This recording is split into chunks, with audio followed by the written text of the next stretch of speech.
एजिकारी हानि होरा भोला से हथवा जोड़ा ये भौजी, दोनों हथवा जोड़ा ये भौजी। कारी हानि होरा भोला से हथवा जोड़ा ये भौजी, दोनों हथवा जोड़ा ये भौजी। अजी हो तो जोड़े ललनमा तोरा गोरे गोरा ये भौजी, तोरा गोरे गोरा ये भौजी। अजी बाबा के शहरन में ढरिहा अखिया से लोरा ये भौजी, ढरा अखिया से लोरा ये भौजी।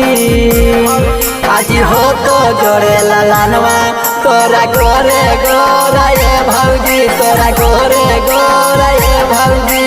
हो तो जोड़े ललनवा।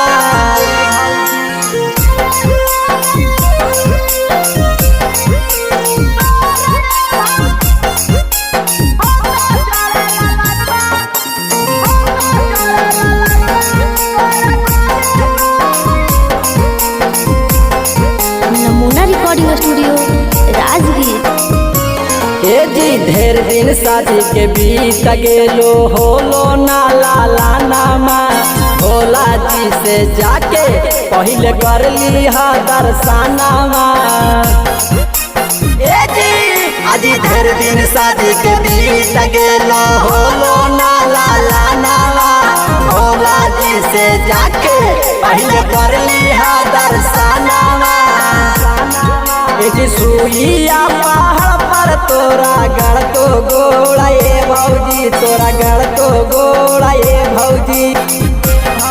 आज हो तो जोड़े ललनवा तोरा गोरे गोरा ये भौजी, तोरा गोरे गोरा ये भौजी। हो तो जोड़े ललनवा।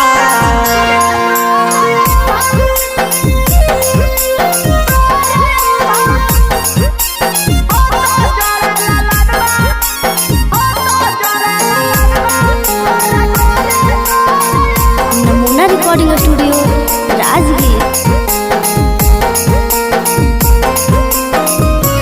ए जी गंगा जी के जलवा हाथ ले लिहा दूधा जी, बेला के पतैया बाड़ी हो बोहा कैसूधा जी।